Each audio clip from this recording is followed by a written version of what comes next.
Hai, selamat datang di channel yang tidak terlalu seram. Tapi demi kalian saya berusaha untuk nakutin. Au!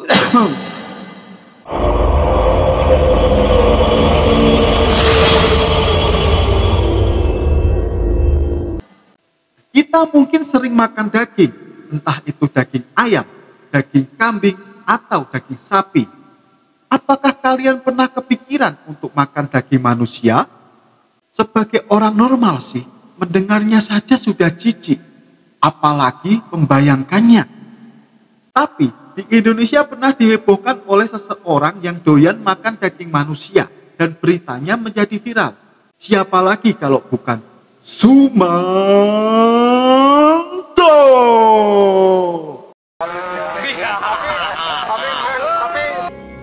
Sumanto yang dikenal sebagai kanibal asal Purbalingga, Jawa Tengah. Pada 2003, pria berusia 40 tahun ini mencuri mayat nenek bernama Mbah Rina, lalu memakan daging jenazahnya itu. Waduh, ini sih bukan kanibal lagi ya, tapi kanibal yang rakus dan geragas, makan daging manusia yang sudah jadi mayat, mbah-mbah pula. Kepada polisi, Sumanto mengaku dirinya sedang memperdalam ilmu di bawah bimbingan seorang guru. Dengan memakan mayat, kata Sumanto, badannya akan menjadi kebal tak terluka oleh goresan senjata. Nih, lu lihat nih, pedang nih, pedang. Nih, pedang nih. Nih, pedang nih. Nih, pedang nih. Nih, ini baru nih, ini lu adepin gua nih. Dan juga mendapat ketenangan batin. Bunga ikut bernyanyi, memberilah segala putih. Ajaran sesat itu didapat sewaktu merantau ke Lampung tahun 1988. Ia menuntut ilmu hitam pada Taslim. Kata Taslim, kalau ingin mendapatkan ilmu hitam itu, maka Sumanto harus memakan daging 7 manusia. Sumanto menjalaninya, tapi keburu ditangkap sebelum kelar memenuhi syarat. Kenapa 7 ya? Apa 7 itu artinya tujuan? Jadi tujuan mendapatkan kesaktian. Atau ketika sudah makan 7 mayat, akan keluar naga dan bisa mengabulkan permintaan gitu ya? Atau mungkin Taslim ngefans sama Cristiano Ronaldo yang nomor punggungnya 7? Ah, bodoh amat. Terungkapnya peristiwa tersebut berawal ketika seorang warga menemukan makam Mbah Rinah yang baru dikubur Sabtu petang sudah berantakan. Warga curiga kuburan digali seseorang. Berdasarkan kecurigaan itu, kemudian seorang warga mendekat dan ternyata mayat Mbah Rinah sudah hilang. Polisi kemudian langsung menuju tempat kejadian perkara dan menemukan makam Mbah Rinah sudah berantakan. Kain kafan dan nisan pun berserakan. Hei, bukan nisan yang itu, tapi yang ini.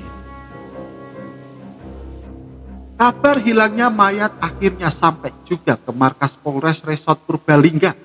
Saat itu juga polisi langsung mengembangkan penyelidikan dan menanyai sejumlah saksi. Kata Kapolres Purbalingga, belakangan ada seorang warga yang memberi laporan dan mencurigai seseorang. Orang tersebut menggunakan kalung dari kulit kemaluan. Kalung kemaluan itu belakangan diketahui berasal dari mayat Mbah Rina. Bapak Sumanto kelakuannya ya. Pas dimintain pap, malah foto kalung. Bisa-bisanya. Lalu pencarian tersangka mengarah ke Sumanto. Polisi selanjutnya mengejar pria itu ke gubuk di Desa Pelumutan. Di rumahnya, polisi menemukan tulang belulang manusia dan jenazah Mbah Rinah yang dikubur sekitar 5 meter dari gubuknya. Setelah digali, jenazah Mbah Rinah yang dikubur dalam setengah meter ini sudah tak utuh lagi.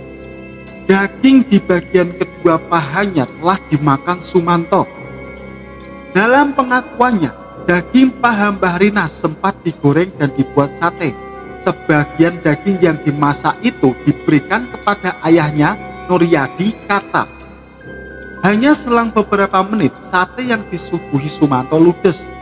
Mungkin karena lezat, Nuryade meminta porsinya ditambah, namun Sumanto mengatakan daging tersebut sudah habis. Ya ampun, bapaknya malah doyan makan daging Mbah Rina.